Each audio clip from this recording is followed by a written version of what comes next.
Por fin llega TikTok Shop. Vamos a ver el caso de las agencias de relaciones públicas y Rotten Tomatoes, la nueva regulación en Nueva York para Airbnb, qué es el wiki contenido y cómo está compitiendo con Hollywood, y los contenidos de influencers que tienes que tener. Todo esto y más hoy en Marketing para Llevar. Gracias por escuchar Marketing para Llevar. Síguenos en redes sociales como @MKT para llevar. Una producción de Olvin Iris Blog. Como cada semana y en este caso un 15 de septiembre cuando estoy grabando esto, te doy la bienvenida a Marketing para Llevar, cápsulas de mercadotecnia para tu negocio. Yo soy Armando Ruiz, me puedes encontrar en Twitter, Instagram y TikTok como Armando-MKT y te puedes suscribir al newsletter en LinkedIn y también en todas las redes sociales, incluyendo TikTok, me puedes seguir como @Armando-MKT. Ahora sí, vamos a ver varios temas de esta edición, así que primero acompáñame a ver cuáles son los temas que definieron el marketing en la última semana. Estas son las 5 notas de marketing que tienes que ver hoy. TikTok Shop se lanza oficialmente en Estados Unidos, enfocado en un principio en productos chinos de bajo costo. Clubhouse se reinventa ahora como red social que incluye mensajería en formato audio. Threads lanza el buscador por temas en más países cuyos idiomas principales sean inglés y español. Meta lanza una guía para el uso de inteligencia artificial en campañas de fin de año. YouTube lanza una guía creativa para anunciantes apoyada con inteligencia artificial para optimizar las campañas. Focus. El tema de la semana.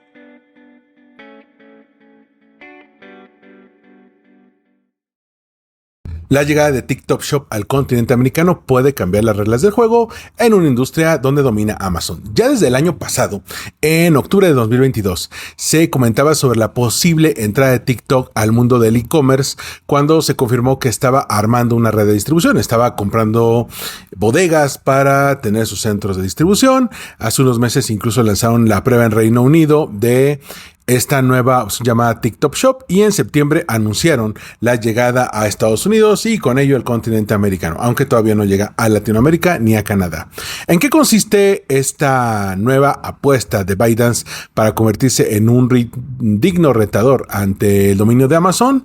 Bueno, hay 4 ejes principales. El primero es que la app va a contar con una pestaña llamada Shop con los productos disponibles en venta.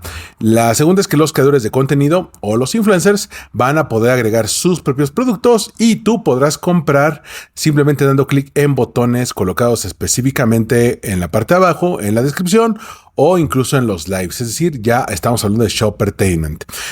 También las marcas podrán hacer alianzas con estos creadores de contenido para vender productos y estos creadores se llevarían una comisión por cada una de las ventas. Así van a poder ver realmente cuál es el poder de un influencer. Si más que tener seguidores tiene comunidad y más que tener comunidad, esos se pueden convertir en clientes potenciales para tu marca. Y el cuarto eje es que TikTok se va a encargar de toda la logística, desde recogerlo, tener cierto producto en stock y tener ciertos centros de distribución y transporte para, sobre todo, la última milla, que esto llegue a las puertas de tu casa. Por supuesto, esto que te estoy comentando no hubiera sido posible sin un fenómeno que te comentaba hace unos 3 episodios llamado TikTok Made Me Buy It.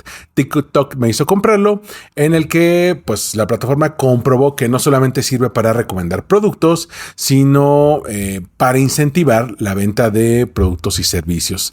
Recordemos que desde hace un par de años se busca replicar lo que otras redes en China han logrado, por ejemplo Douyin, la versión china de TikTok, Weibo y WeChat, así como otras redes de menor cobertura. ¿Qué es lo que quieren lograr? Convertir a los influencers y creadores de contenido no solamente en recomendadores, sino en generadores de ventas, ya no solamente generadores de leads. Lo cual aterraría a muchos influencers de este lado del mundo porque no es lo mismo que te vean millones a que le logres vender a una parte de ese público. Y llegó a su punto máximo en esto que te comentaba llamado Shoppertainment. Sí, es el epítome. Son las compras que se podían hacer al instante mientras veías un video o seguías una transmisión en vivo. Si tú llegaste a ver estos videos o estas fotos de creadores que estaban en puentes, en avenidas cercanas a barrios ricos, no solamente era para obtener propina, sino también para vender este tipo de productos. Eso sí, TikTok Shop no la va a tener sencillo. Lo difícil no es agregar los botones de compra. Lo difícil no es tener opciones de pago. Vaya, incluso es más sencillo porque tenemos varias opciones, como por ejemplo Google Pay, Apple Pay, Samsung Pay, vaya, o PayPal. Lo realmente complicado, y lo vimos mucho en la pandemia, si tú llegaste a comprar vía electrónica, es la logística. ¿A qué me refiero? Lograr que los productos lleguen a la dirección correcta, el día y la hora acordada, que si dicen que te va a llegar mañana o el viernes, te lleguen mañana o el viernes y que no se equivoquen de dirección y que no te manden un paquete que no te correspondía. Esto Amazon lo ha tenido dominado hace ya décadas, cuando logró perfeccionar su esquema Prime de entregas en solamente un día. Ahora, si nos vamos a la cuestión de cosas chinas, porque a fin de cuentas ByteDance es China. ¿Les ha pasado que piden algo en Wish, en AliExpress, en Shein o en Temu? ¿Y cuándo te tarda en llegar? Mínimo un mes. Y han habido casos de gente que les llega 3 o 4 meses después porque viene desde China y te lo envían en barco. Entonces, pues quizá ahí va a estar el principal reto de TikTok Shops. Esta comparación que te digo no la tomo a la ligera porque los productos que comenzaron a venderse con la llegada de Estados Unidos son productos chinos, de bajo precio, no necesariamente de baja calidad, pero sí de bajo precio y un diseño bastante atractivo. Básicamente es como esta tienda que tenemos aquí en la Ciudad de México, Isesaga 89, que vende todos esos productos que tú ya viste en TikTok. Bueno, ahí ya lo tienen los de Estados Unidos, ¿no? Pero online. Y ellos esperan que los resultados de esta primera prueba atraigan a marcas más grandes. Ahora, personalmente, yo espero que les vaya muy bien, que lleguen a más países, que lleguen a Latinoamérica, al resto de Europa, a África, ya que pues tienen todo para triunfar. Han generado buenas comunidades alrededor de una nueva generación de creadores de contenidos. Así que hay que darle seguimiento a ver qué dice TikTok Shops en los próximos años.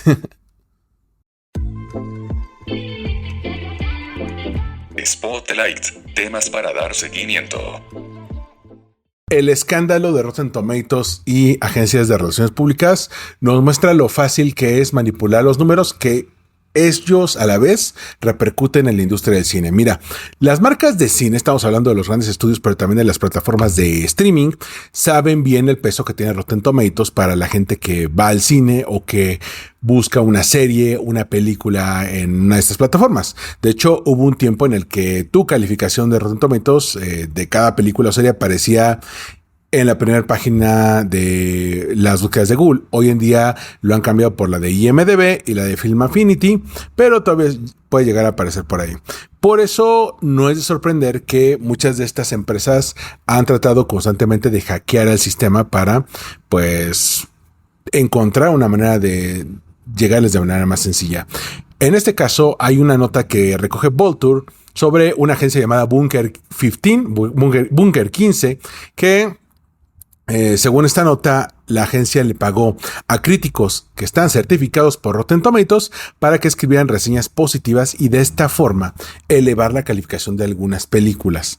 A su vez, si veían que alguno de estos críticos iba a publicar alguna reseña negativa, pues los invitaban amablemente, por decir algo, a publicar esa reseña no en un medio que siguiera Rotten Tomatoes, no en un medio certificado, sino en, por ejemplo, blogs pequeños o cosas un poco más under the radar, o below the line, para que Rotten Tomatoes no lo tuviera en su radar y no considerara esa reseña al momento de armar su calificación. Ahora, seguramente te has preguntado, a ver, ¿qué mide Rotten Tomatoes? ¿Mide qué tanto la película es buena, qué tanto es mala? No. Rotten Tomatoes no es una página de crítica especializada.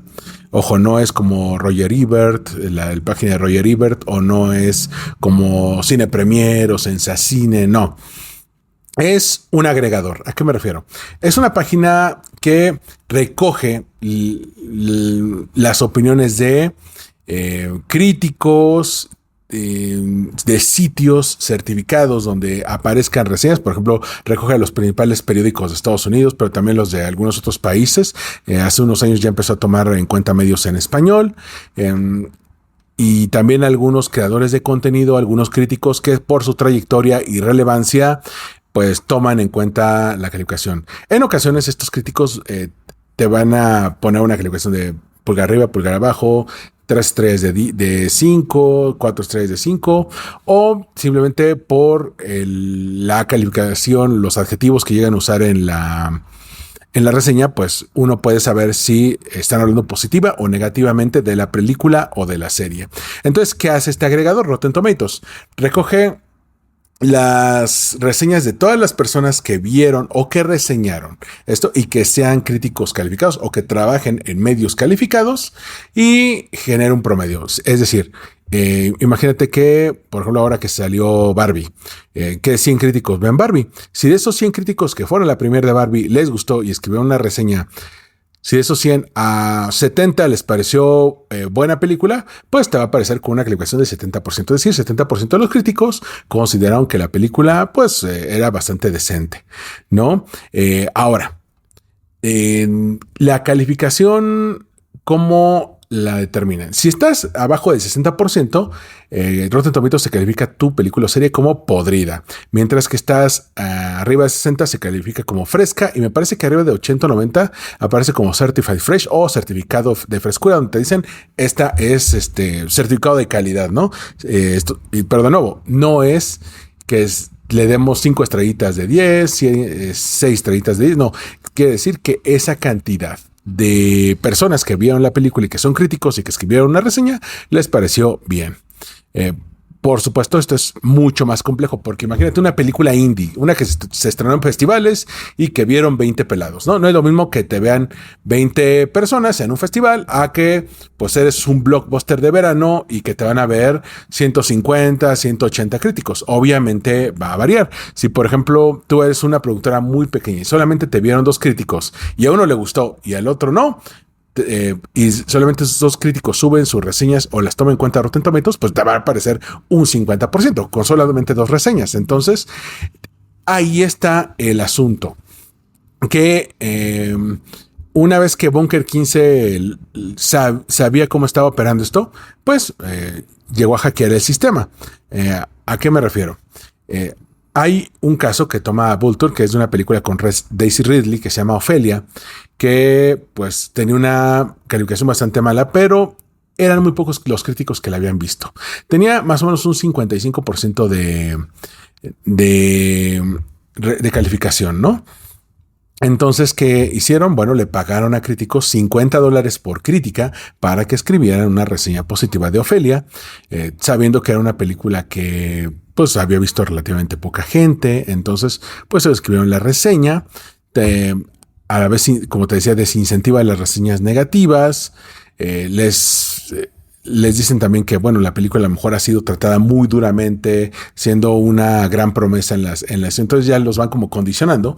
Entonces eso hizo que la calificación de Ofelia subiera de 55 a más o menos 64%, 62, 64%. Entonces eso crea toda la diferencia, porque ya pasa de ser podrida a fresca. Y cuando es fresca, entonces ya llegó una productora y dijo, va, yo me aviento a la distribución de Ofelia en los cines. Entonces, tan solo cambiar tu calificación en Rotten Tomatoes crea toda la diferencia para que tu película sea considerada o no para distribución y por lo tanto haga dinero.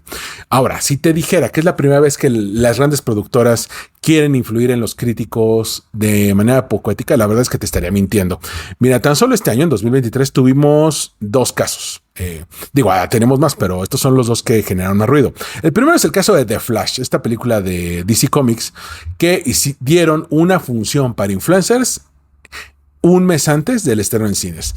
En aquella función les dijeron que la película aún no estaba terminada y que, bueno, no era la versión final, que había que cambiarle algunas cosas. Y ojo, daban a entender que lo que hacía falta de cambiar eran los efectos especiales. Estamos hablando de una película que tuvo 1 año y medio de postproducción. Y eso, el decir que la película todavía no estaba terminada, que no era la versión final, hizo que los influencers y los críticos le tuvieran más condescendencia y generaran, sobre todo en YouTube y en Instagram y en TikTok, reseñas positivas unos días después del screening. Es decir, querían tener la reseña así fresquecita. Ahora, cuando se estrenó oficialmente y todos vimos que la película estaba mal hecha y que esos efectos que ellos habían visto iban a ser los efectos finales, que no le iban a mejorar, ellos tuvieron que admitir que habían sido timados. Pero el asunto ya estaba saldado, el daño ya estaba hecho, ellos ya habían dado esta reseña positiva y eso les afecta en términos reputacionales. El segundo caso es el de Spider-Man Across the Spider-Verse, que te lo había comentado ampliamente en TikTok. En este caso contrataron a varios influencers para que formaran parte del doblaje, aunque fueran papeles pequeños, así de 2 líneas, eso sí. La productora hizo el anuncio con todos los nombres de los influencers. Muchos de ellos eran influencers de cine o críticos de cine online. Estos influencers lo amplificaron en sus propias redes, generaron este efecto de difusión multiplicador y ayudaron a la promoción, pero eso también los metió en un conflicto de interés porque no podían sacar una reseña negativa por miedo a que Sony los dejara de invitar a eventos u oportunidades de doblaje, y como esta es una película que va en 2 partes, pues no vaya a ser que para la segunda parte pues ya no los vayan a invitar, ¿no? Que es algo que, por ejemplo, empresas como Disney ha llegado a hacer. Le sacas una crítica negativa y pum, te deja de llegar merchandising de eso. Así que ya sabes, si tú eres de los que se mete a ver Rotten Tomatoes para ver si una película es buena o mala, yo te recomendaría tener mejor a tus críticos de confianza, lee sus análisis, lees las reseñas y te haces una opinión propia antes de confiar a ciegas en un porcentaje que, como ya lo vimos, puede ser manipulado. Ahora, la pregunta es qué tan confiable va a ser Rotten Tomatoes después de este escándalo. Update. ¿Qué ocurrió en marketing esta semana? Hablemos del caso de Airbnb en Nueva York. Yo le digo esto, crónica de una regulación anunciada. Y es que en las últimas semanas se ha comentado mucho sobre la regulación aprobada en la ciudad de Nueva York respecto a Airbnb y ha generado polémica porque es la primera ciudad grande del continente americano en tomar medidas tan restrictivas hacia esta plataforma. Ahora, pongamos todo en su justa dimensión. Hay ciudades como Barcelona o París que habían enfrentado desde hace años el lado feo de Airbnb, de esta alternativa de hospedaje que en un principio te decía que era más barata que los hoteles, ¿no? Desde que se encareció la vivienda por el aumento de los precios de renta, había dueños de casas o departamentos que desalojaban a los inquilinos para rentar estos departamentos a turistas, había fiestas en zonas residenciales que incomodaban a los vecinos, e incluso han habido empresas como Mr. W que gestiona la renta de más de 350 departamentos aquí en la Ciudad de México. Y eso sin contar la investigación que Bloomberg reveló en 2022, que esa te la comentaba en la versión de audio hace como año y medio. En esta investigación se reveló cómo la empresa tiene un equipo de élite para atender estos casos de crisis graves. Por ejemplo, un abuso que sufrió una mujer en Nueva York en el año nuevo por parte de un huésped anterior que había hecho una copia de la llave de ese departamento y pues se metió pues para abusar de ella, aprovechando que tenía este acceso, ¿no? También hubo casos de balaceras afuera de alguna de las propiedades, no me acuerdo si fue en San Francisco o en Miami, e incluso el caso de una usuaria asesinada, me parece que esto fue en Costa Rica. Esto lo reveló parte de ese staff de manejo de crisis que en 2020 había sido despedido por la pandemia. Así que, bueno, en el newsletter te voy a dejar el artículo completo de esto, pero aquí hay un tip. Si tienes como empresa esqueletos en el closet, no despidas a la gente que te ayuda a limpiar todo ese cochinero. Por eso no debería sorprendernos esta regulación que se conoce como la Ley Local 18, también conocida como Ley del Registro de Alquileres a corto plazo, que Airbnb estuvo combatiendo durante meses duramente con sus abogados, pero que finalmente se aprobó. A grandes rasgos tiene 3 aristas. Primero, establece que todos los anfitriones de alquileres a corto plazo en Nueva York se tienen que registrar en la ciudad. Es decir, si tú quieres alquilar, tienes que estar en el registro. 2, únicamente quienes viven en el lugar que rentan y estén presentes cuando alguien se aloja pueden optar a rentar. Es decir, si yo tengo un departamento y tengo un cuarto libre, pero yo voy a seguir viviendo ahí, sí lo puedo rentar. Pero si digo, pues me voy a ir un mes, entonces lo voy a rentar mientras no estoy, no lo puedes hacer. Y el tercer aspecto es que solamente van a poder recibir a 2 huéspedes. Se acabó el rento mi departamento para 15 personas, para una familia completa. No, simplemente para estancias cortas.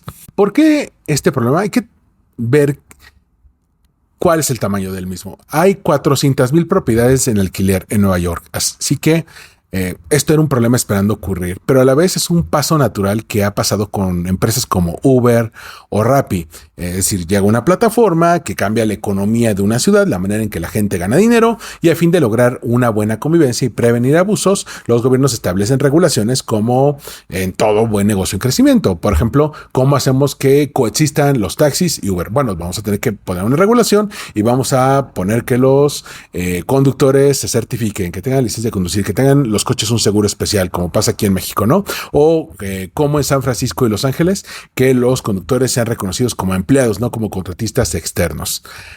Ahora, si conoces la historia de Airbnb, de la empresa, esta ley solamente obliga a Airbnb a ofrecer el servicio para el que originalmente fue creado.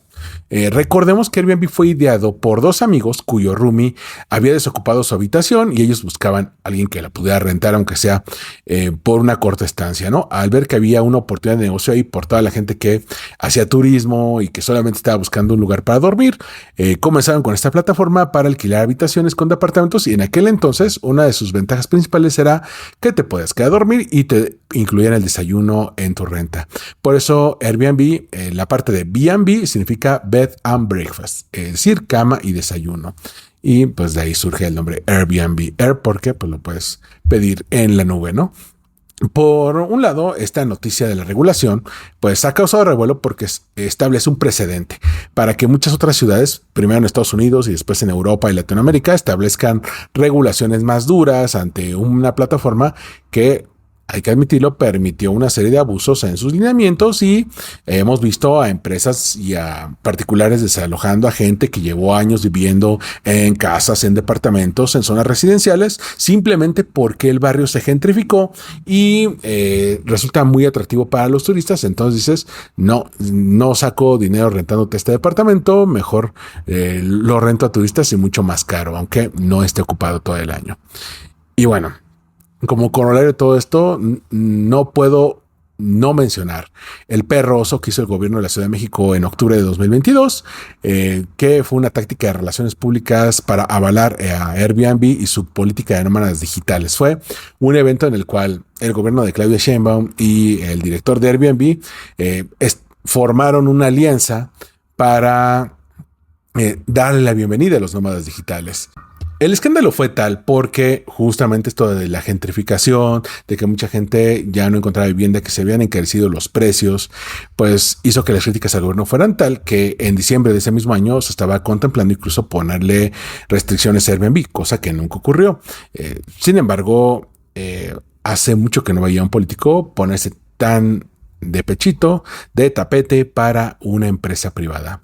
Así que vamos a ver qué sigue para Airbnb en otras ciudades, en otros países.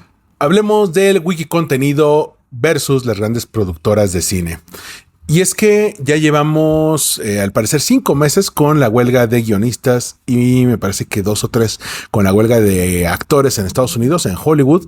Y curiosamente parece como si todo siguiera como si nada. Seguimos viendo películas, seguimos viendo series, incluso de otros países que han aprovechado esto. Pero, ¿por qué ha ocurrido esto? Bueno, además de que hay producciones que estaban en postproducción en aquel momento, que tenemos contenido de otras partes del mundo y que hay opciones de series o películas que no hemos visto porque, admitámoslo, se produjo contenido de una manera bestial en los últimos años y todo eso está disponible y no lo hemos visto todavía. Hay un factor más importante que es el Wikicontenido. Este término me llegó hace poco por un creador que me tocó ver su video en TikTok explicando este fenómeno y me voló la cabeza. Entonces el Wikicontenido, como el contenido generado por los usuarios y usuarios de a pie como tú o como yo. Esto incluye a blogueros, a videobloggers, a tiktokers, instagramers, youtubers, etcétera. Gente que solo tiene su teléfono, una laptop, algunas luces o un micrófono portátil y consiguen miles o millones de vistas sin los altos costos de producción de los estudios. No requieres esa iluminación carísima que te acaba deslumbrando, no requieres un foro, no requieres gente de efectos especiales, postproducción. Muchos utilizan solamente su ingenio y las herramientas que pueden encontrar online. Muchas veces las encuentran gratis. De esta manera, el contenido generado por el usuario se ha convertido en una nueva opción de entretenimiento. ¿Cuántas personas crees no sé si te ha pasado a ti que pases 30 o 40 minutos viendo Reels o TikTok o te echas una entrevista o un video completo en YouTube de 1 hora o de 40 minutos en tu computadora o en tu televisión? Bueno, esa es la verdadera competencia para series y películas porque es una competencia por nuestra atención, ¿vale? Se podría decir que tanto los grandes estudios como los guionistas y actores pecaron de soberbios porque creyeron que si ellos no generaban esas nuevas historias, esas nuevas producciones, la gente los iba a extrañar o que íbamos a sufrir, y la verdad es que esto hasta el momento no ha pasado. La duda es, ¿va a llegar a pasar esto algún día o ante este vacío de contenido alguien va a ocupar ese espacio? La verdad es que no veo improbable que las empresas de medios echen mano de algunos de estos creadores de a pie para llenar sus espacios, que sean muchos de ellos los nuevos líderes mediáticos y sustituyan a los líderes que actualmente están sindicalizados y por lo tanto no están trabajando, ya que pues imagínate una persona de a pie que nunca ha tenido esos sueldos estratosféricos, pues son más fáciles de seducir, te cuestan menos y la verdad es que la fama puede ser un gran argumento para sumarlos a sus filas. Así que no lo eches en saco roto. El quick contenido es lo que está llenando este vacío que las grandes productoras pues no han sabido llenar. Soma. Libros, cine, series, recomendaciones de marketing para ti. Por fin retomo como se debe esta sección de Soma con algunos recursos sobre influencer marketing que creo que te pueden ayudar. Y es que justamente estaba platicando en la mañana con una junta de profesores. El otro día me sorprendió que mis alumnos de mercadotecnia en el TEC de Monterrey, que ya están quinto o sexto semestre, les pregunté si habían recibido alguna clase de influencer marketing, que por ejemplo yo la he dado religiosamente los últimos 5 años en mis clases de relaciones públicas para alumnos de comunicación. Entonces los de mercadotecnia me dicen que nunca habían recibido una clase de influencer marketing en su carrera y dije, esto se acaba aquí, les tengo que impartir este curso ahora mismo, con lo último del sector, las últimas cifras, los últimos estudios, las últimas clasificaciones, porque es algo que está cambiando constantemente, ¿no? Y te decían en mis grupos de relaciones públicas, esto es un must, porque es la rama de promoción que ha crecido más en los últimos años. Pero entre todo el material consultado hay 4 que me llamaron la atención y que quiero compartir contigo. Y si estás viendo esta versión video, lo vas a poder encontrar aquí al lado en la ventana. El primero es un artículo de Social Media Today en el que reportan que el gasto en influencer marketing este 2023 crece 2.3 veces más rápido que el gasto publicitario en las principales redes sociales. Sí, al parecer la publicidad no da tan buenos resultados como el influencer marketing o la colaboración con esos creadores de contenido, y eso que aún no tomamos en cuenta lo que te comentaba al principio del podcast de TikTok Shop. El segundo recurso es la guía que publicó IAB México en marzo de 2023 a manera de ebook. Este lo puedes encontrar simplemente poniendo ebook IAB Influencers, en el que tomaron en cuenta absolutamente todo: la inversión en el sector, la situación en Latinoamérica, la clasificación de influencers por enfoque, por tamaño, la diferencia entre influencers, creadores de contenido y celebridades, el tipo de publicaciones que se puede revisar con ellos y cuáles son los actores relevantes en el sector. Es decir, no solamente los influencers y las redes sociales, sino las marcas, las agencias de medio, las agencias de contenido, las agencias creativas, todos los que se llevan una rebanada del pastel de este pues creciente pastel de marketing. El tercer recurso es la guía que publicó Profeco recientemente, la Procuraduría Federal de Defensa del Consumidor, para proponer mejores prácticas publicitarias en el sector, pero les faltó un pequeñito detalle. No definieron qué es un influencer y no definieron qué es publicidad, y así quieren decirle a los influencers cuáles son las mejores prácticas publicitarias. Entonces, así como van a establecer conductas si no definen qué es un creador de contenido o qué es un influencer, qué se considera publicidad o no. Según este manual, y te lo dejo ahí para que lo puedas checar, yo soy un influencer simplemente porque estoy haciendo este podcast. Y si en un momento te quiero recomendar, no sé, el agua que estoy tomando, pues ellos lo pueden considerar publicidad, aunque pues en este caso Bonafont no me esté pagando nada, ¿no? Y el cuarto recurso, que la verdad me voló la cabeza, es, esto me lo contó una especialista en influencer marketing el otro día y me metí a googlearlo. Es un curso que está sacando a favor de lo mejor esta agencia que busca pues moralizar la publicidad, y lo estoy diciendo en el peor sentido posible, sin establecer conductas un poco más conservadoras. Este curso se conoce como C3, curso para creadores de contenido, por eso C3. Este curso, esta certificación la lanzo para que los influencers pues tuvieran, digamos, ya su credencial. Imagínate, certificado por a favor de lo mejor, con el certificado C3. Pero esto va por un módico precio de 30,000 pesos o $1,500, que si bien los macro influencers podrían pagarlo, la verdad es que los micro y los nano influencers que viven de intercambios publicitarios o que les pagan en especie, pues la verdad es que no lo van a tomar en cuenta. Ahora, desde 2018 que comencé a dar clases, siempre de ley incluyo influencer marketing en mis planes de estudios. Este tema no existía en el plan de estudios original, y de hecho en muchas universidades donde me han invitado a dar clases, en muchas, la verdad es que les he dicho no gracias, no lo están tomando en cuenta, y es lo que está creciendo más. Entonces, ¿cómo es posible que se queden tan ahí? Afortunadamente en el TEC nos dicen, ¿sabes qué? Ve revisando cuáles son las tendencias, puedes cambiar el plan de estudios, simplemente documentate bien, revisa bien tus fuentes, siempre manténlo actualizado, no te quedes con ni siquiera lo del año pasado, el semestre pasado. Entonces eso hace que constantemente lo estemos actualizando y no nos quedemos con lo que se dijo en 2015 o en 2010, ¿no? Entonces ahí agradezco mucho que el TEC me dé esta oportunidad para, pues, digamos, darle ese plus a los alumnos en este caso. Y ahora, hay que tomar en cuenta que es el tema de marketing que más ha crecido en los últimos años. Nada más para ponerte una idea. En 2017 se gastaron cerca de $1,000 millones en influencer marketing. Se espera que para este 2023 se invierta más de 20 veces esa cantidad. Me parece que va a ser $23,000 millones. Ahora, un detalle curioso, en 2020 el 85% de los anunciantes a nivel mundial admitieron haber tenido problemas con influencers, y aún así están invirtiendo más.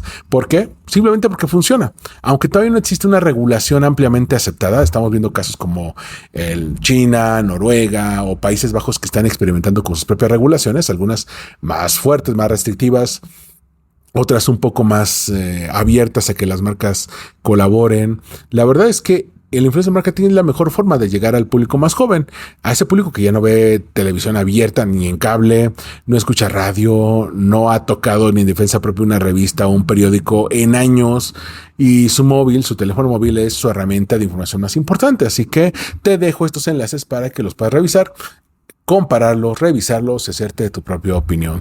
De mi parte sería todo. Muchas gracias por haberme acompañado en este episodio muy patrio para el puente del 15 al 17 de septiembre de Marketing para Llevar, cápsulas de mercadotecnia para tu negocio. Yo soy Armando Ruiz. Me puedes seguir en X, Threads, Instagram, TikTok y YouTube como Armando-MKT, y en LinkedIn como Armando Ruiz R. Ahí vas a poder encontrar el newsletter de Marketing para Llevar, que cada semana se va actualizando. Nos vemos y nos escuchamos en el próximo episodio de Marketing para Llevar. Hasta la próxima. Gracias por escuchar. Marketing para Llevar. Síguenos en redes sociales como @MKT para Llevar. Una producción de Olvin Iris Blog.